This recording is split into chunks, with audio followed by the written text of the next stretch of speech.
Bom dia a todo mundo que está acompanhando mais um DigiLabour Summer School. A gente tem hoje a última atividade do DigiLabour Summer School. Meu nome é Rafael Groma, eu sou professor do mestrado e doutorado em comunicação da Unisinos, Universidade do Vale do Rio dos Sinos, no Rio Grande do Sul, e coordenador do Laboratório de Pesquisa DigiLabour. Hoje temos a honra de conversar aqui com a professora Jenny Chen, da Universidade Polytechnic de Hong Kong, e coautora, junto com Mark Selden e o Poon Ngai, Dying for an iPhone, Apple, Foxconn e as vidas dos trabalhadores na China. Eu já estava conversando com a Jenny antes aqui, que o livro, há um bom tempo, se não me engano, em 2011, já tinha sido traduzido para o espanhol, o Morrer por um iPhone, e o Poon Ngai tem um texto num livro organizado pelo professor Ricardo Antunes, na Boitempo. Atualmente, além deste livro, a Jenny tem uma pesquisa sobre plataformas de delivery e o capitalismo de plataforma na China. Ela vai conversar um pouco com a gente, apresentando o novo livro, e a gente espera as perguntas de vocês em seguida, e é um livro imperdível. Hi, Jenny. How are you? Thank you for having us, and good evening there in China. Well, good morning to you and also our audience from all over the world. Thank you so much for your warm invitation. You're very fluent in Portuguese, and I am good at Cantonese. Well, we will be using English, and thank you so much for having me tonight. Okay, the floor is yours. Wow. Okay, thank you so much again. This is a great night up for the summer school, and this is really my great honor to join all of you. So in the coming like half an hour or as quick as we can, I'm going to introduce our book, Dying for an iPhone, and hopefully we will have lots of discussions afterwards. And I have prepared my slide, so I'm going to share now with my computer, my screen, and now let me maximize it. Okay, so thanks again for joining us. We are going to discuss this book, Dying for an iPhone. I'm going to have the summary in the coming half an hour.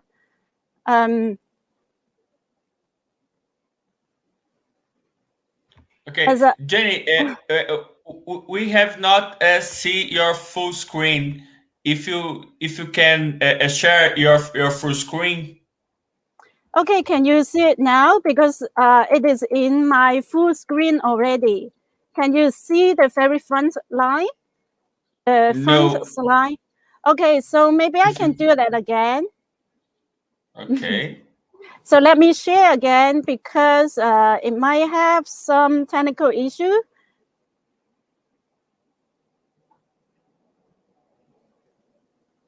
Okay, so now I already opened it to the full slide. Can you see the cover page? And this is the second one, the third one.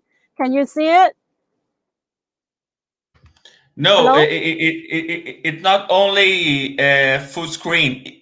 If you can share before, if you can put it firstly in full screen, and then you will share. Okay, maybe we just do it again then. We apologize for all the technical issue, but let me then just redo it all again.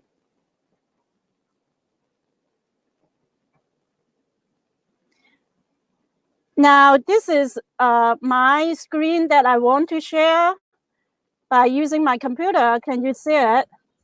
Yeah, okay. Oh, okay, yeah, this time. Well, wonderful. Okay, let's then move on as long as it's all right. This is our book cover. Can you see it? Can you see the book cover? No, we are yet in the first slide. I will remove your screen. But I do move on to the second slide already. And on the second slide, you should see Dying for an iPhone, the book cover. And this slide...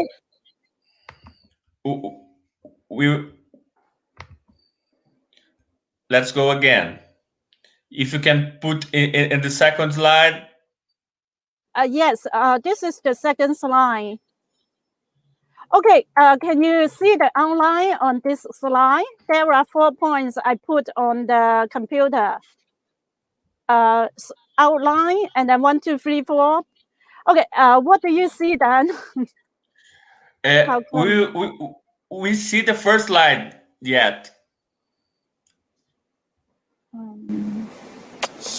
I will remove again. It's okay. Okay, now it's very okay. Okay, so maybe I should not put it to the full screen, because now I'm not putting it with the full screen. Great.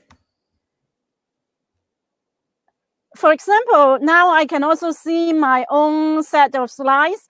Yeah, so we are very sorry about everything.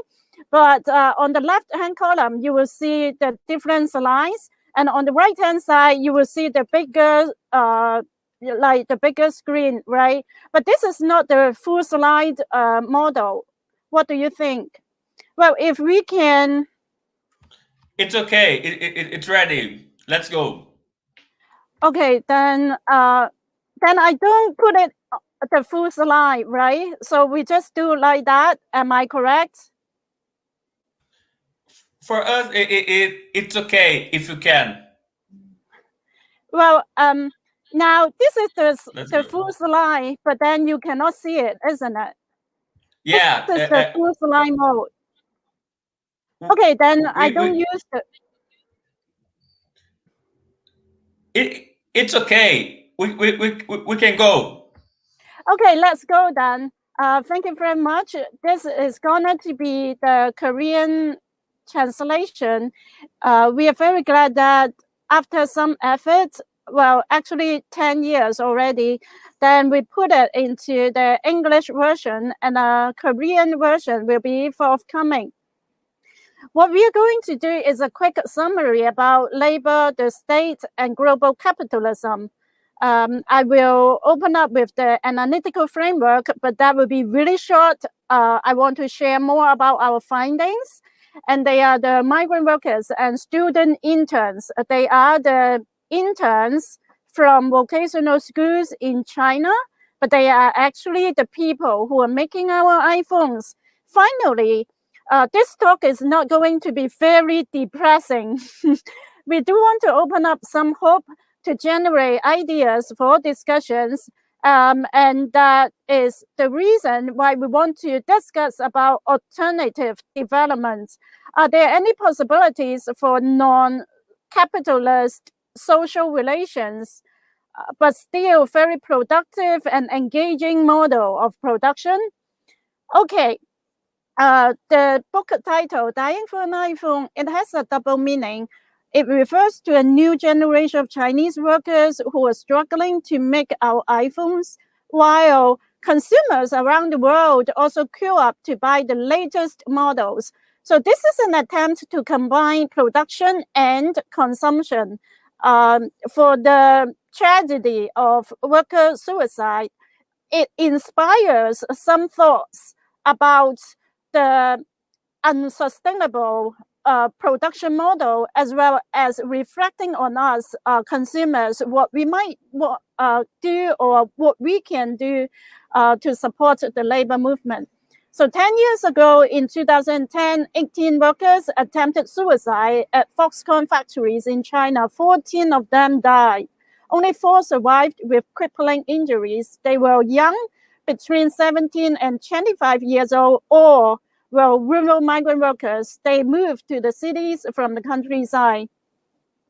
Without finding out the root causes for the suicide, Foxconn management just set up the safety net or anti-suicide net, try to catch the jumpers.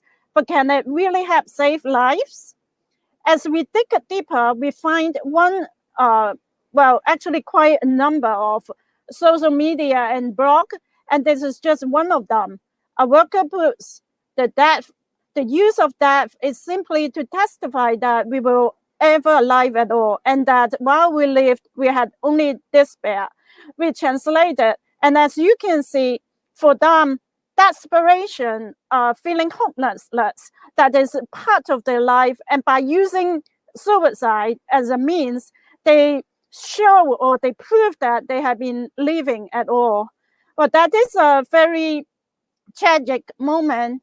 And we are able to talk to one survivor who was only 17 years old, born in 1993. She had been working in one business group in Foxconn called IDPBG, Integrated Digital Product Business Group.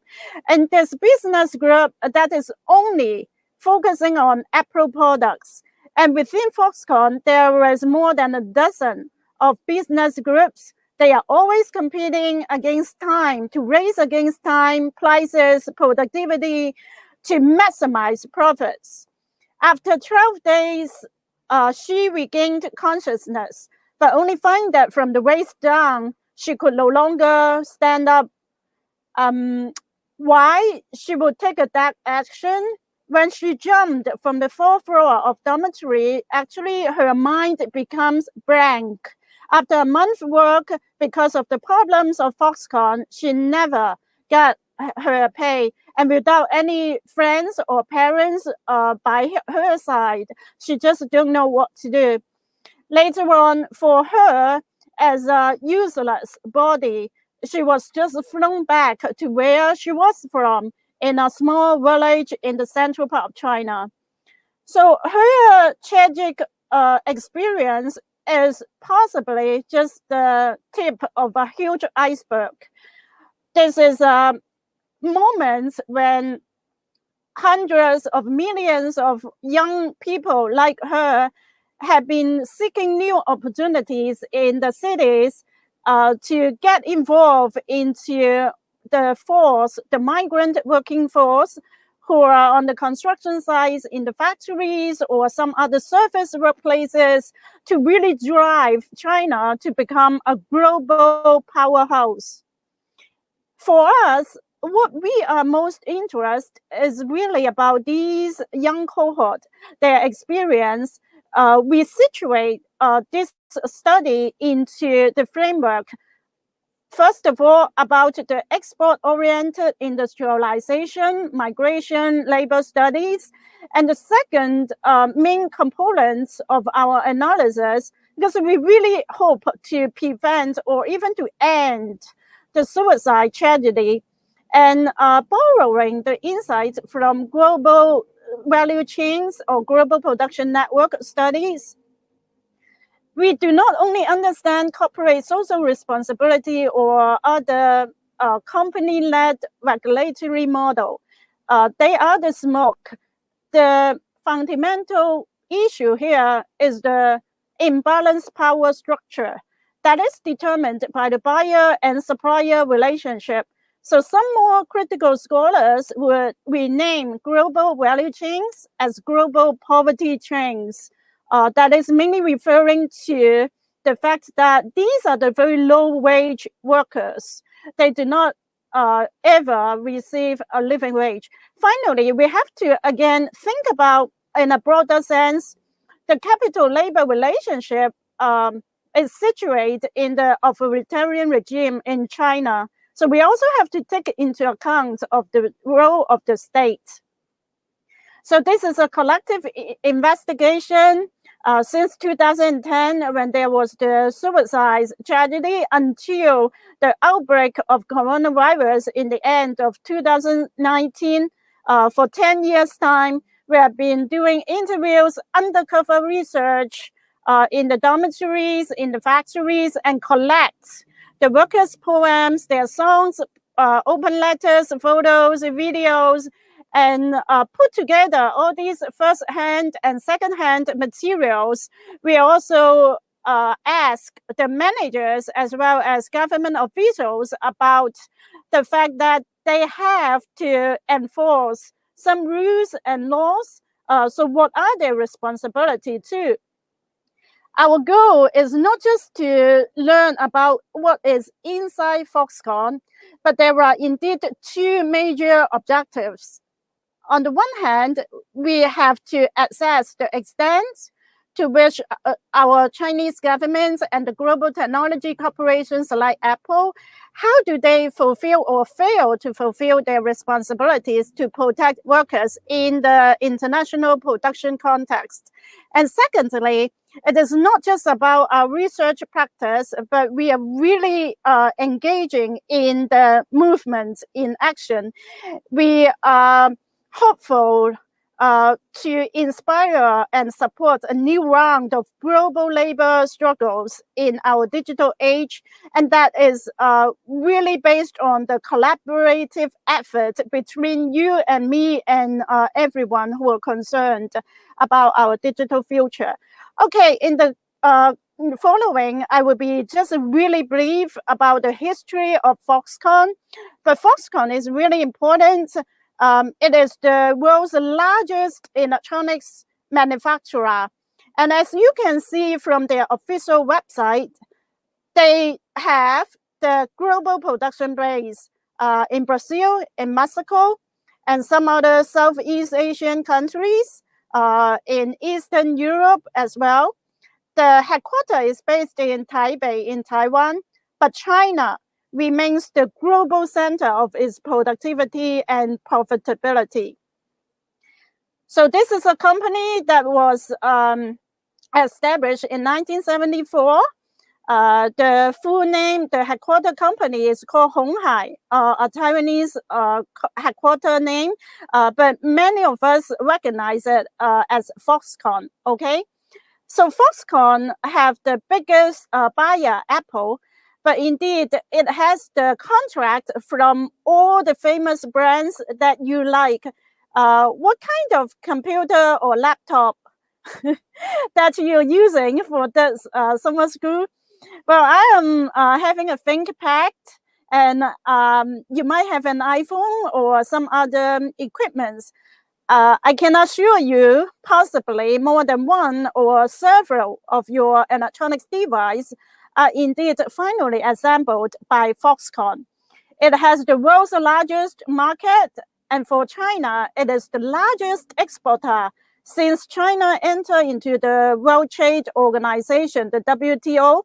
So since 2002, Foxconn remains as the largest exporter of electronics products in China. And as you can see the map, it has more than 40 industrial parks all around China. It is not just along the coastal areas, but in the center, in the southwestern part. And it is still expanding. So for Foxconn, the economies of scale is very important. It is creating a 24-hour high-speed production network that really competes with other competitors. It is very efficient in terms of vertical integration and flexible coordination in terms of raw materials and human resources. You can see here, they are the pictures or some other illustrations that we want you to also join us together, go into one of the biggest factories of Foxconn. At one point of time here in the southern part of China, just across the border of Hong Kong in Shenzhen City, they have nearly 500,000 in terms of their workforce. So this is a huge factory city, right? And until 2010, Foxconn was the exclusive final manufacturer of iPhones for Apple. As we began our investigation since 2010 and 2011, you will see this is the management pyramid, or this is the organizational structure. You see there have been so many different layers or hierarchies. When you think about the socialist historical moments of China, you will have some ideas about the different management philosophies, even though the ideologies is about equal or egalitarian relationship that had never been the reality. There are also some differences in power, but relatively speaking, nowadays, in this capitalist workplace, the power structure, that is from the CEO, the managers, down to the assembly line workers and student interns, that is massive power relations right here. And these workers have to listen to the command all the time, working day and night. And here we have to understand that it is not just about the very harsh or military style management inside Foxconn. We have to use a broader perspective to understand the drive or the pressure, the source of pressure that the workers are facing. This is a global outsourcing and subcontracting chain. Apple and Foxconn, for example, they are independent companies, but indeed they are closely linked in product development, research, sales, marketing, and so on. They are all integrated. So for Foxconn to get the order from Apple, there are indicators or requirements that have to be fulfilled. So in reality, they are related. And indeed, there have been employees of Apple who are stationed on site in the Foxconn factories. Apple claimed that they are very committed to make sure people across the supply chain are treated with dignity and respect. Is that the case?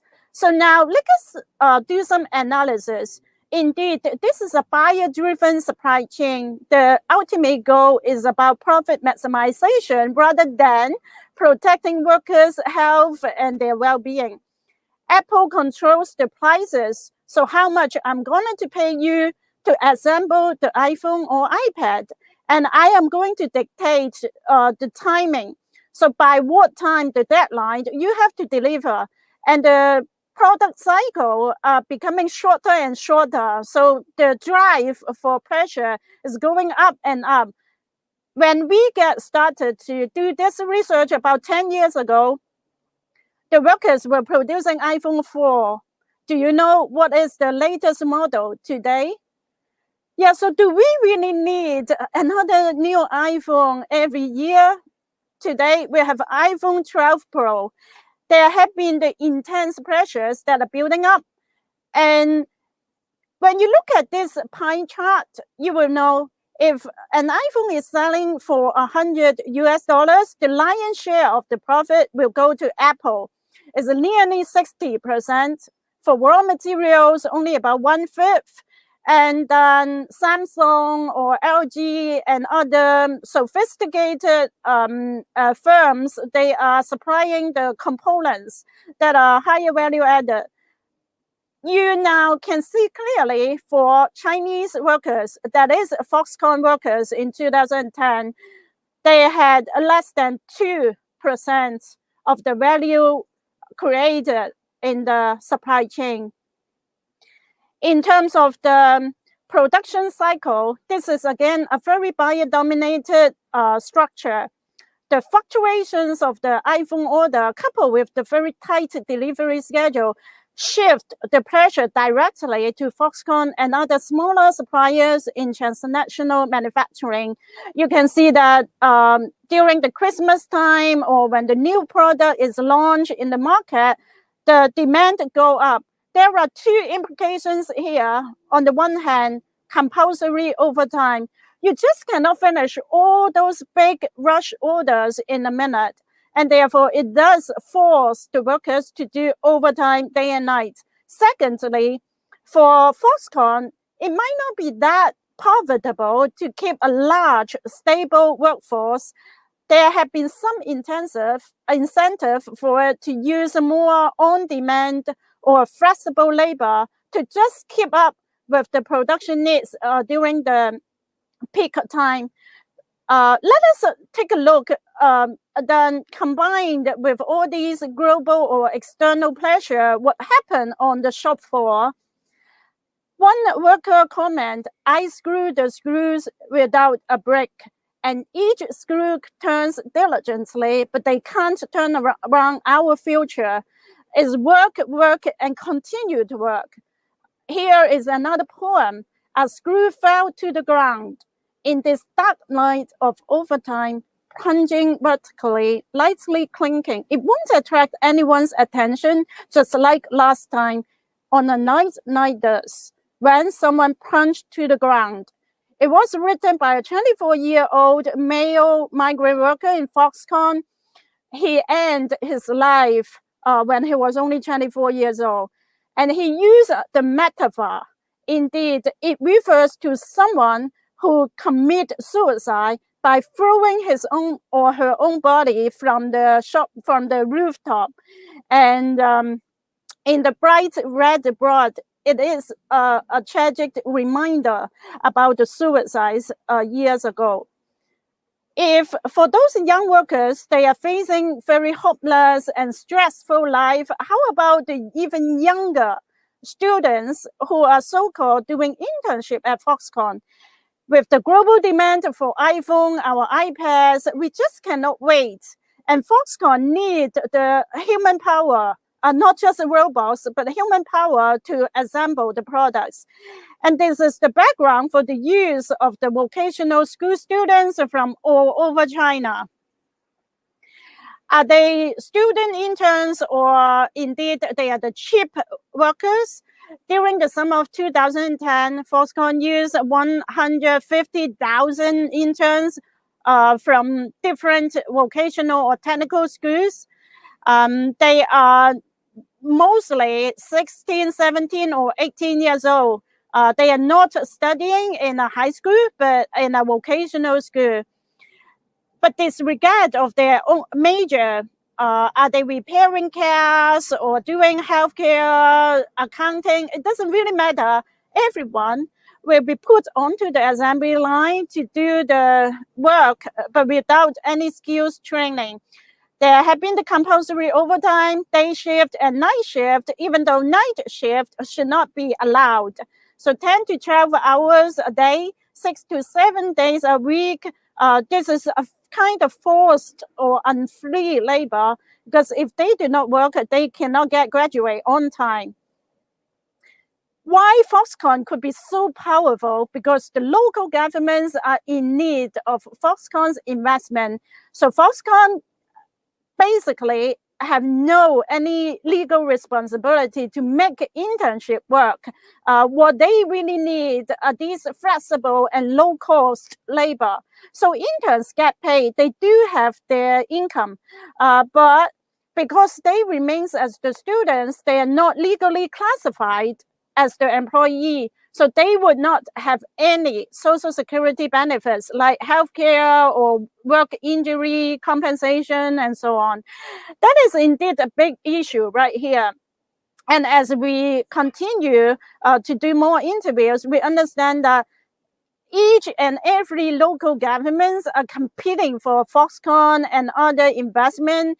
There have been the involuntary transfer of workers or interns from different factories. And there have been the strong disputes and conflicts that happen again and again. So in our book, there have been the documentation about worker strikes and protests. You might pay one attention is that actually Foxconn is a unionized workplace. So it means they do have a union, but it is a company union that is actually controlled by the top level senior management, and that is also centrally organized by the party state. So I just quickly put here a visual for you to see that the Chinese Communist Party, it is controlling or dominating the only trade union federation in China, ACFTU. And at the very grassroots or enterprise level, we then got the Foxconn union. Any independent union in China would be illegal. If we just stop here, it seems very desperate or hopeless that workers who go on strike, but then some of them might be retained or even fired. But I also want you to understand that there have been students, consumers, or some other labor rights groups across the border in Hong Kong, in Taiwan, in Brazil, in all over the world, who are very supportive to labor actions, to the justice movement. So having seen explosion, the death from poisoning and some other abuses, these should not be tolerated anymore. So there have been the consumer or media campaigns that have been going on in Hong Kong. We have been posting the huge banner and say, no more iSlave or end, put an end to the iSlavery. That was happened outside the Apple retail store. And here in Mexico, they are very sympathetic to their Chinese brothers and sisters in Foxconn. So this Foxconn factory, they organize an action. They pay a moment of silence to remember those who are pushed to the limits, and they took the extreme action. And in the USA and Europe, there are also some boycotts or campaign activities. iSlaves, they are not slaves anymore. They stand up and fight against Apple and other companies like Google and Samsung, HP, Dow, who also place order at Foxconn. And when iPhone 10, everyone seems to be long awaiting for iPhone 10 when it came into the market. Again, the student group in Hong Kong, we protest outside the Apple store and say, here, listen, there have been the huge human cost of Apple. Having all these coalition or alliances, that is very precarious or dangerous. In China, protests have generated two results. They are contradictory, but they are actually happening parallelly. On the one hand, because of the protests and the strikes, the government cracked down on all these support networks, including the Marxist or Maoist university student groups. But on the other hand, for the sake of its legitimacy or to maintain socio-political stability, the states also have to respond somehow to mediate a little bit or to calm down the heat, right? To really put things in cold, to cool things a little bit. So when they expanding the trade union through different forms of reforms, it doesn't mean that they are more accountable or representative, but the goal is to preempt, to avoid the unrest that would become more accelerating and become bigger. But in a way, that is also a compromise. You might gain a little bit, like severance pay or some compensation if you got injured, and that in a way also have to reduce the caseload in the courts because the court is overburdened by all the administration and handling of the labor dispute cases. So it is both greater repression on the one hand, but also greater responsiveness on the other hand. So labor unrest will continue as 10 years ago or 10 years in the coming. The worker leaders, they always confront management and sometimes the government officials who are backed up by the police. They would be taken into the prison. Sometimes a very brief detention, but on the other time, maybe several years of imprisonment. It really depends on the so-called political sensibility or the serious threats that are interpreted by the state. So these acts of resistance are very usually short-lived, not long, and might be also contained in one factory or one particular department. But these organizing experiences are variable. Workers learn to articulate their demands through collective bargaining. As they are becoming more confident, they will take forward They are accumulated learning and experience, social media, online or offline mobilizing strategies with them. So now let me close. We had been devoting 10 years on and off in writing up this book, in getting contact with the companies and the governments. Normally, there are no much feedback from them, from the power holders, but we do wish to contribute by putting the history onto the paper as well as the audio-visual production. So we collect their songs, poetries, and some other forms and build a website.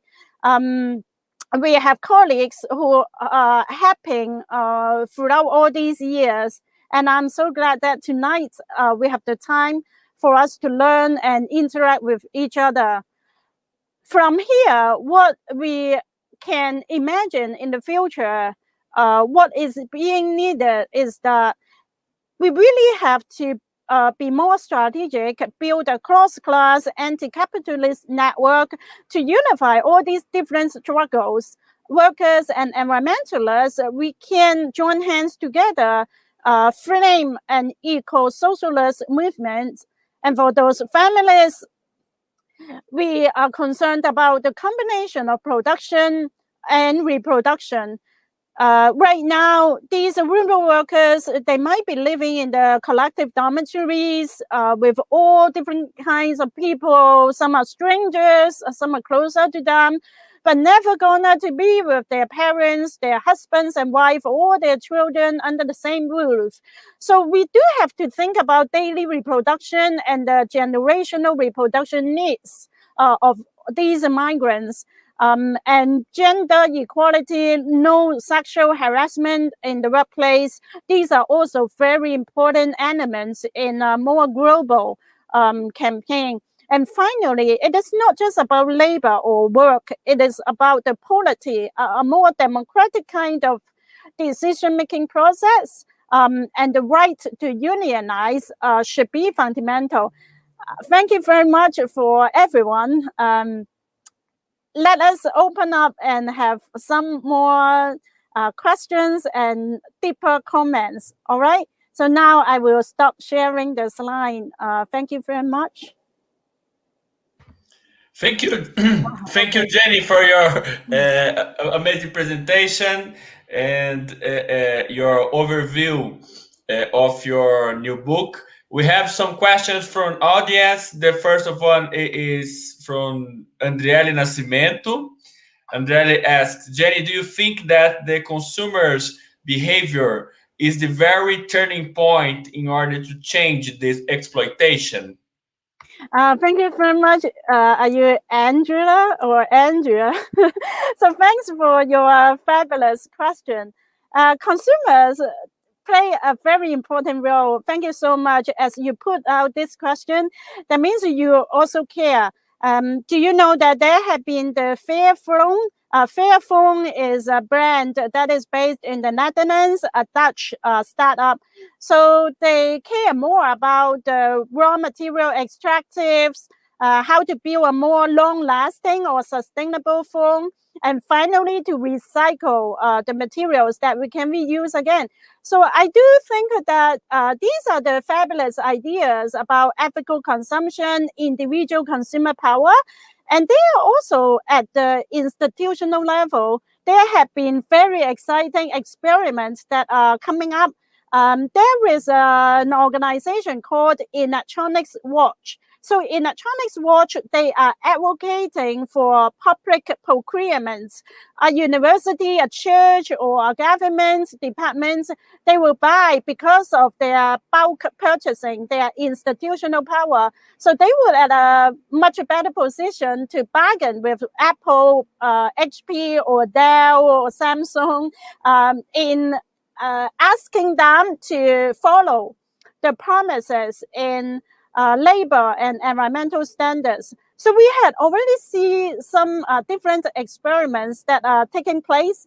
And finally, I do think that we are the consumers ourselves. We are not talking about not using smartphone anymore. That really changed our life. but we ourselves have the power to also educate or to raise the common concern and make the more progressive and meaningful change. Great. The next question is from Fernanda Andrade. This is a hard situation. Do you believe that other countries could do something to change this situation, or the business interests prevent them from interfering in any way with the process? Well, thank you so much. And I really love the question that are putting up front for me. Yes, the international collaboration is very important. If we can actually encourage not only Chinese governments, but Brazilian government and your home country to take into a closer look about the working conditions where the workers really have their dignity and basic labor rights, that is crucial. So the government should put the principles very clearly. We should not allow the production that are being forced or compulsory on the interns, on the dispatch laborers or migrants who do not even have a work-life balance because they have to keep working and working, right? The more extreme cases are that they have been working for 30 days until they got just 1 day of rest in a whole month. So what are the laws, the national laws or the global, the international norms, the legal standards, the legal norms that we adhere to? If we are going to protect workers in such a global or transnational production context, we do have to ask the local or national governments as well as the international community to pay attention to all these issues that are in place. Today, it happened in China. Maybe at the same time, it is happening in Brazil, in Mexico. So we should not think that is unrelated. Everything is really closely related in this globalization era.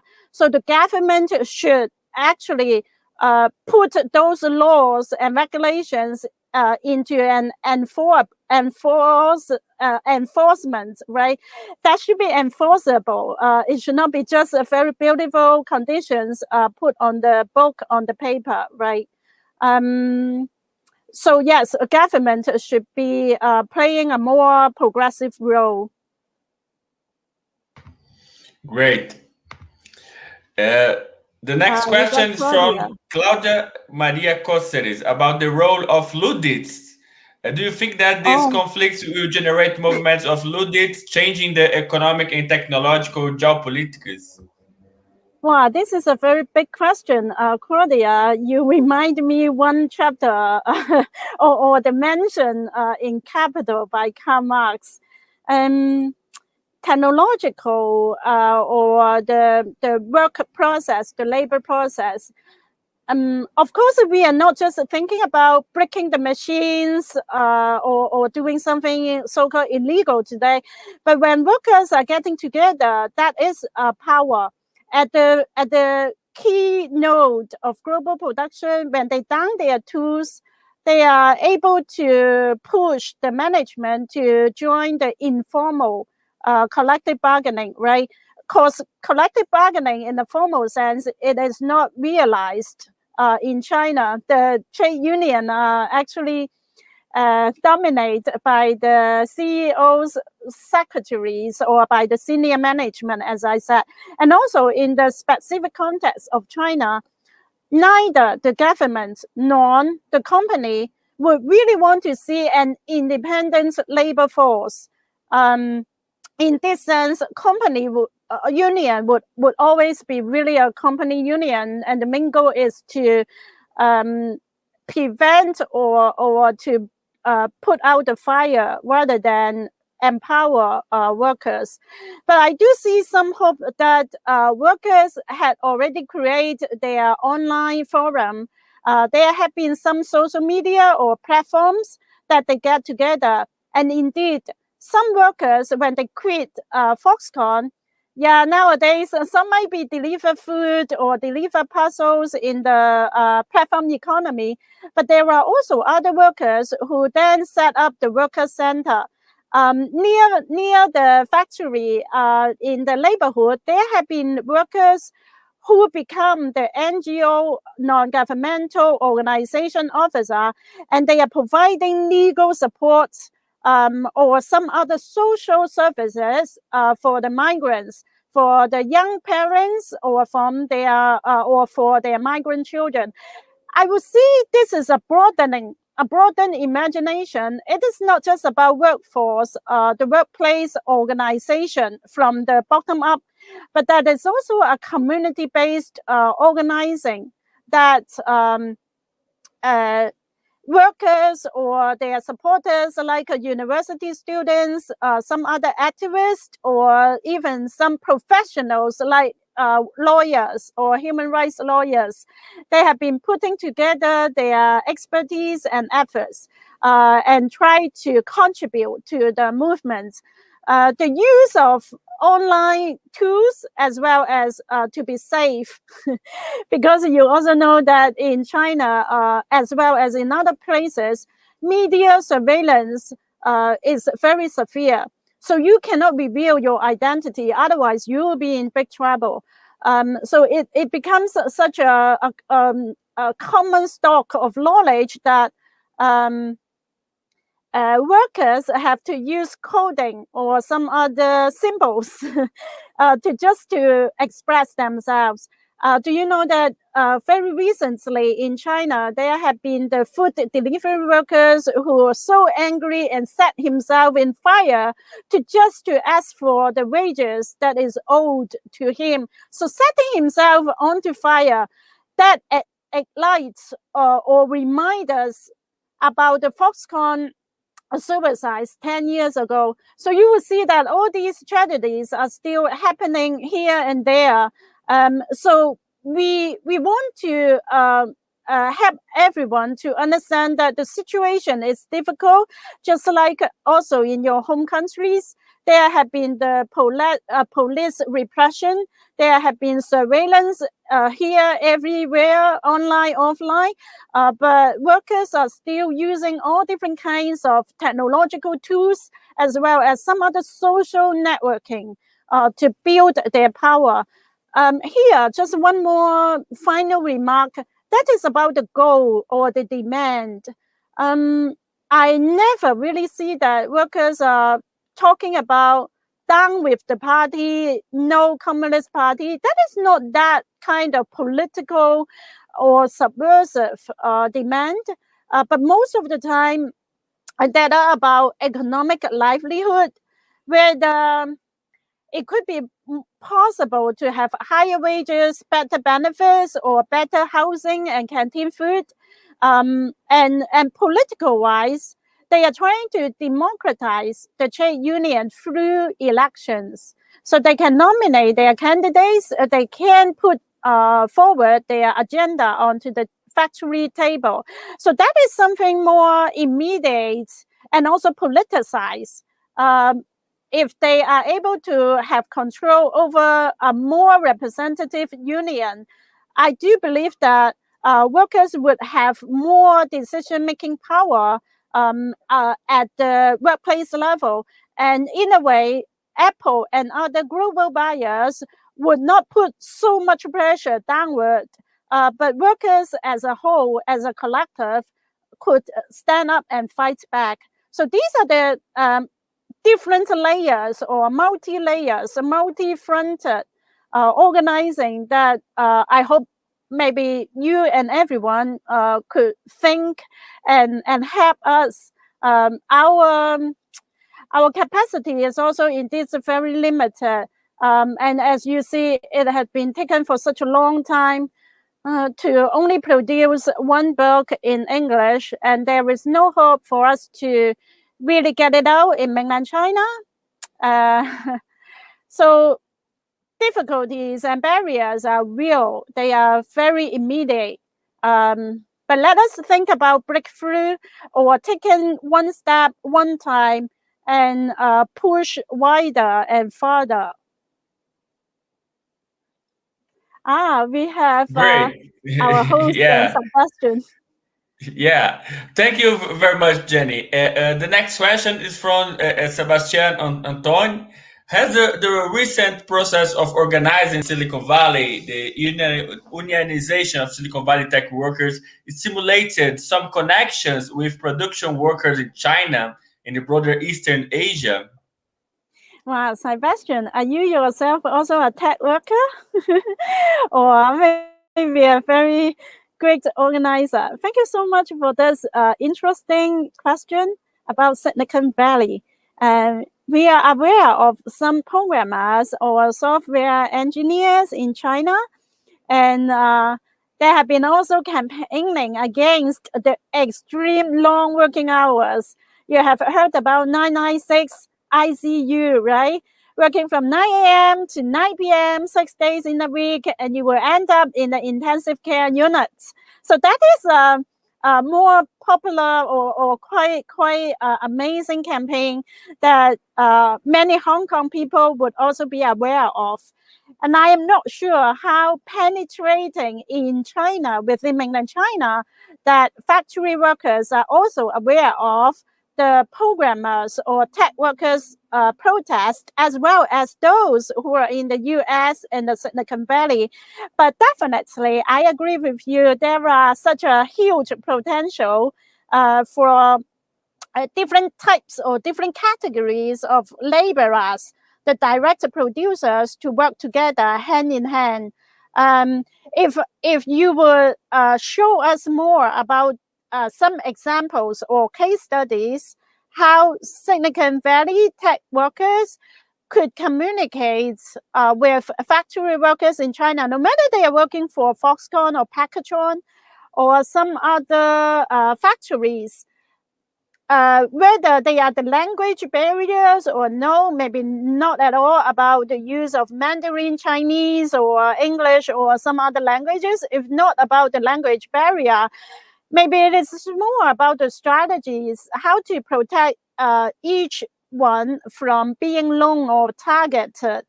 Because once they are targeted, the consequences could be really severe. It is not sometimes just about imprisonment. It could be about the torture, psychological torture or some other problems for their wife or husband or children or parents. It happened again and again, and we call that relational repression. So how to make sure the organizers or participants are safe, secure?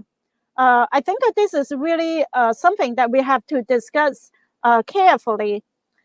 Sometimes I also don't know now, as we are so open, right? We are talking online, and this recording will go live, or it is actually live right now.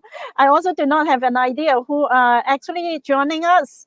And I also do not see the number of participants. But what I want to emphasize is that you are very brave, and thank you so much for your valuable time and effort.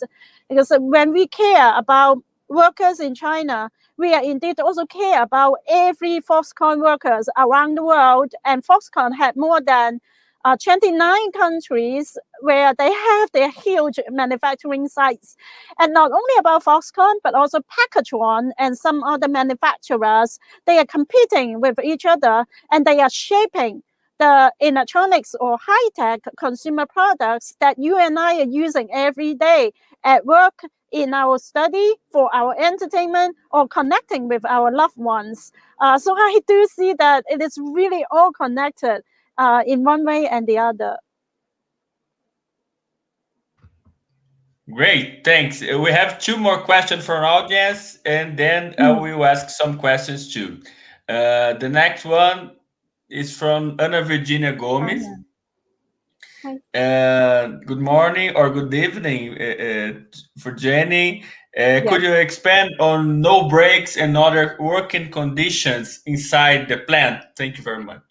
Definitely, sure. Thank you so much. This is again a key question. When we say Foxconn is just like a big black box, because unauthorized people, that means like us, the undercover researcher, or some of our friends who just pretend that they are doing the summer jobs, or during the winter break, they do work for a short time inside Foxconn just to gain more insights into their living and working conditions. So this is why the book is important, in the sense that it is first-hand, the workers' voice, their own testimonies, their poetries or songs and their letters that we want to amplify and display for all of us who are concerned about them. The working conditions are very bad, despite the fact that this is a Fortune 500 global enterprise, everywhere air-conditioned. But don't forget, these conditions are mainly for the protection of the machineries. Sometimes you really require a place where there is no dust. No dust. It is a clean room in the sense that you don't want your iPhones to get scratched or have a dusty glass display. So that is more for the raw materials or the products themselves. Workers have to work in the morning, usually 7 something, after they get together, join an assembly. And assembly is all about the production quota. You have to do this, to do that. You have to avoid making any mistake. You cannot talk throughout the whole shift, because while you are talking, the management believes that you are sidetracking, you are not paying attention, or you're just not working fast enough with both of your hands and your eyes. So you have to work, and very silent. The only noises on the shop floor might be from the machines and not at all from human conversations, not even saying hi to anyone. Of course, at different point of time, maybe sometimes workers will still find a way to just have a little bit chit chat, but they are already so exhausted. Even during the 1 hour lunch break, they prefer to eat quickly and then have a nap, or just to, as I show you in the picture, to go outside the factory, to just sit down on the grass to play a little bit with the iPhone or cell phone. This is the only time that they can socialize a little bit. And then after 10 or 12 or even 14-hour shift, that is already so tired that they just want to take a quick shower and go to sleep. So work, sleep, eat, and then work, sleep, and eat. It is just a very boring, repetitive work rhythm that they have, and that is every day like that. I sometimes also have big question in my mind.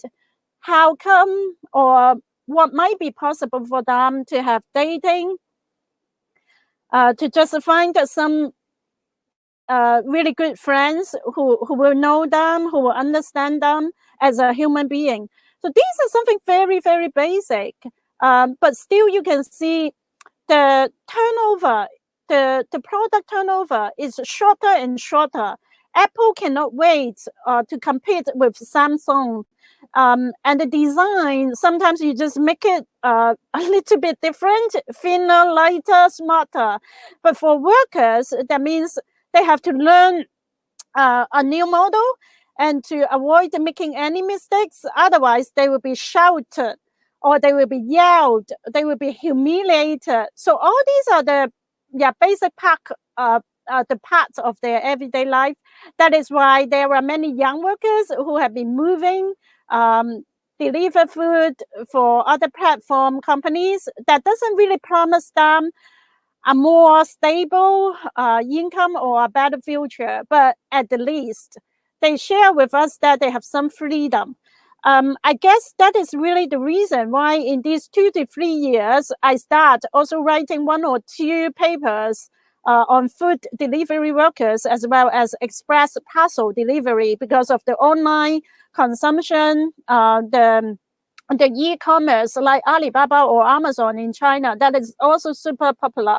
So maybe let us think about what are the connections between factory labor, logistic labor, tech workers who are in the office or at the backstage, and those of us who are concerned, no matter You are a researcher, a trade union organizer, or consumer, but we all here tonight or in your morning, giving us so valuable time together and to brainstorm and learn from each other.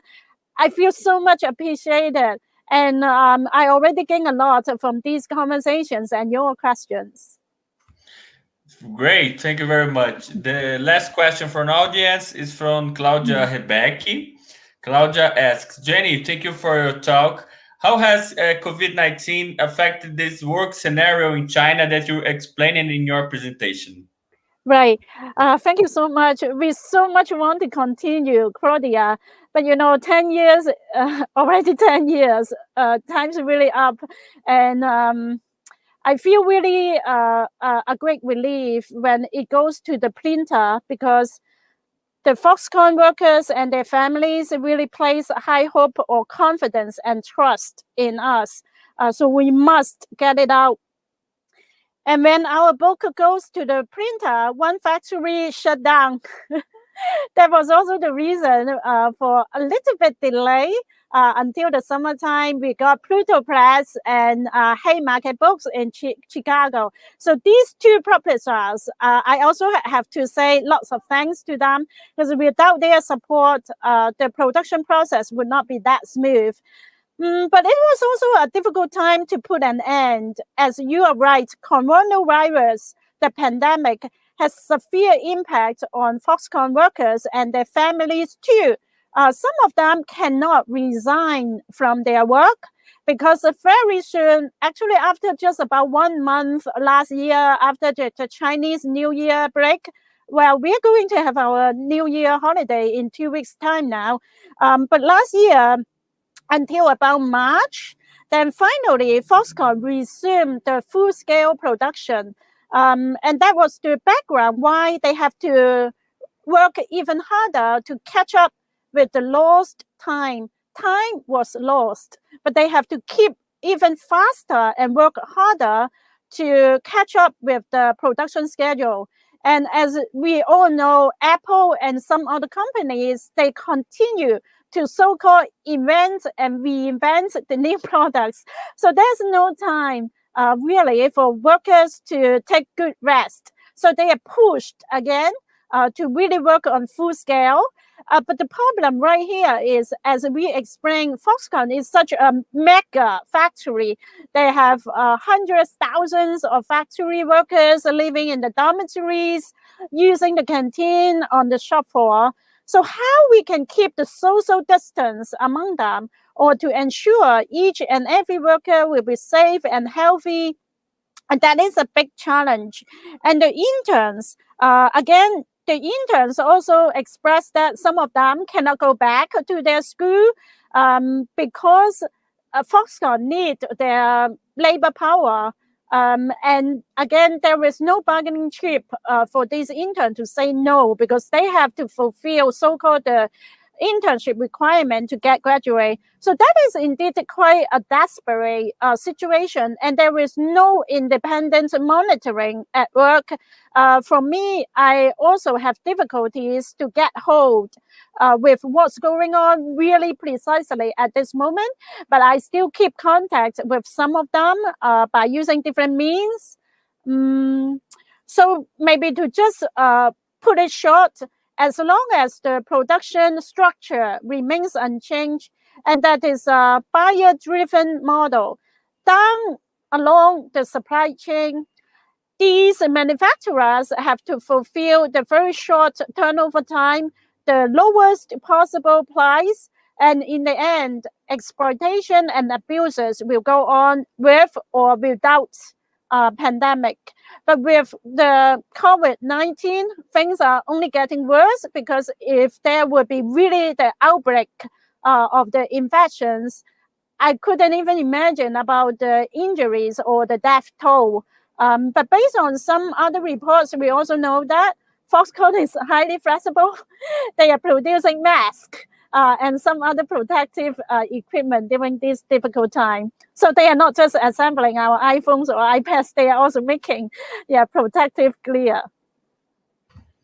Great.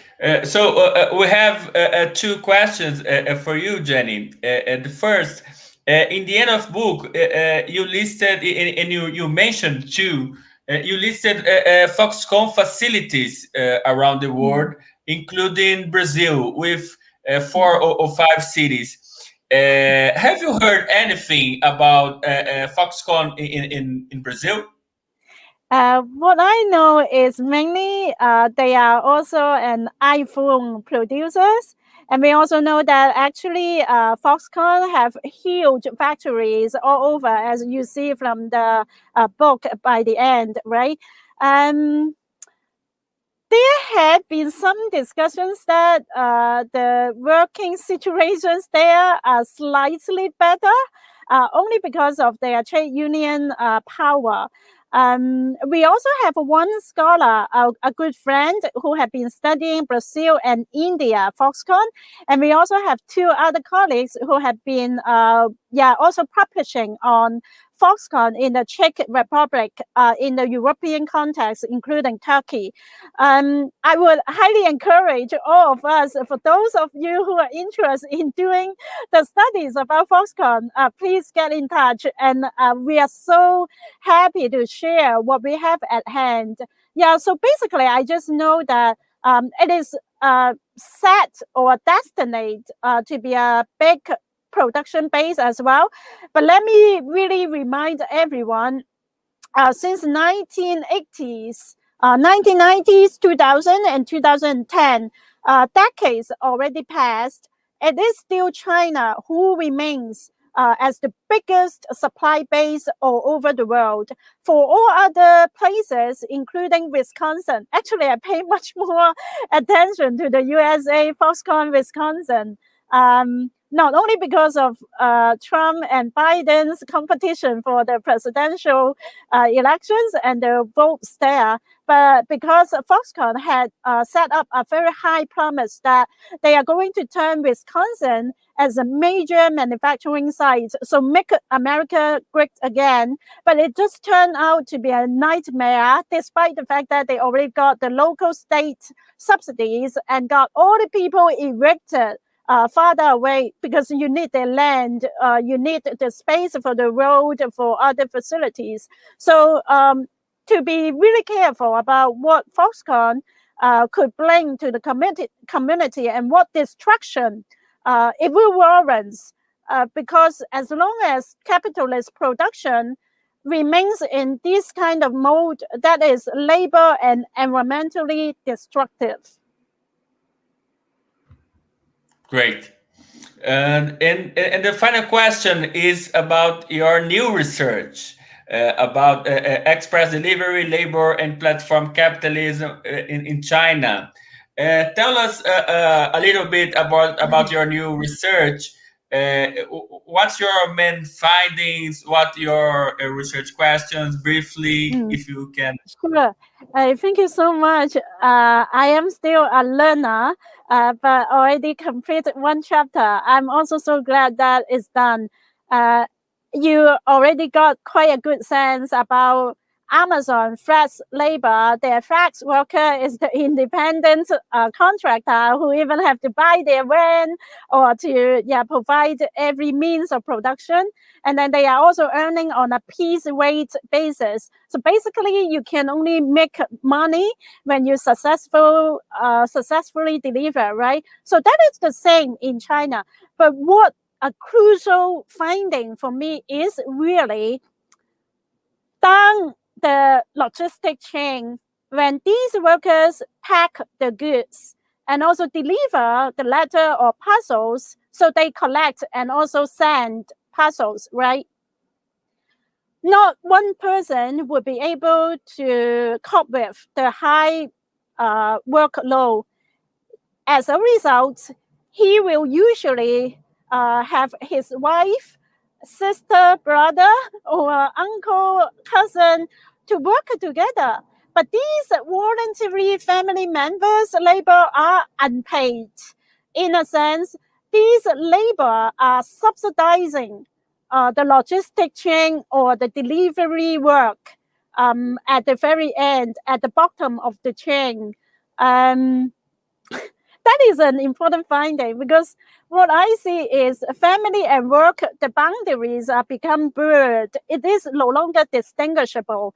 And when the family labor are unpaid, it does mean exploitation are become even more severe, because they have to provide support, and you yourself cannot have time to take care of your children. So not a good fathering system at all.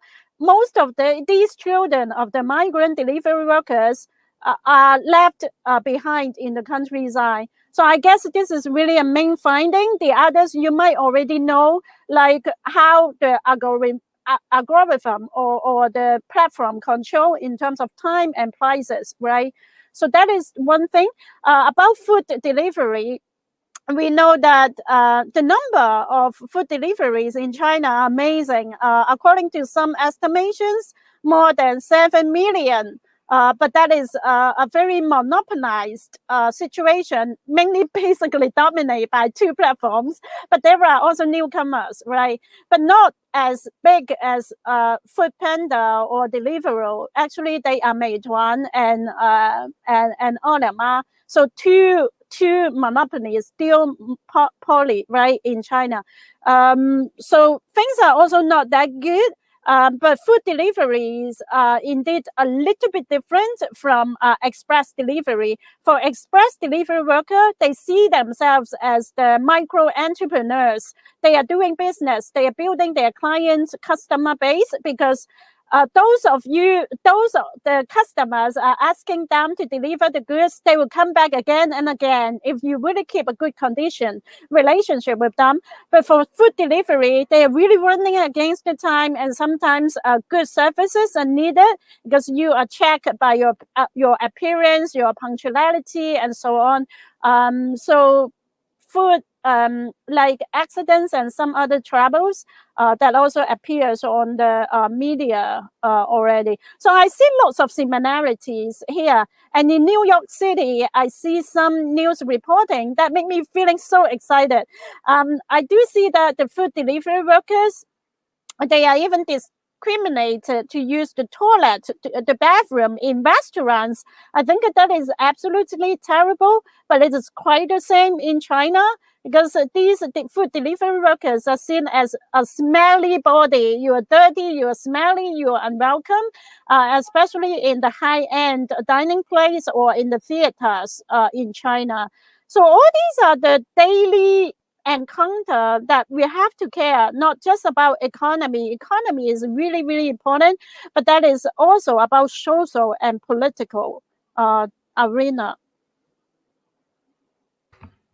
So impressive, and I'm looking forward to reading your about your new research, and I hope your last book can be translated into Portuguese, and your new research can be translated in articles or papers in Portuguese too.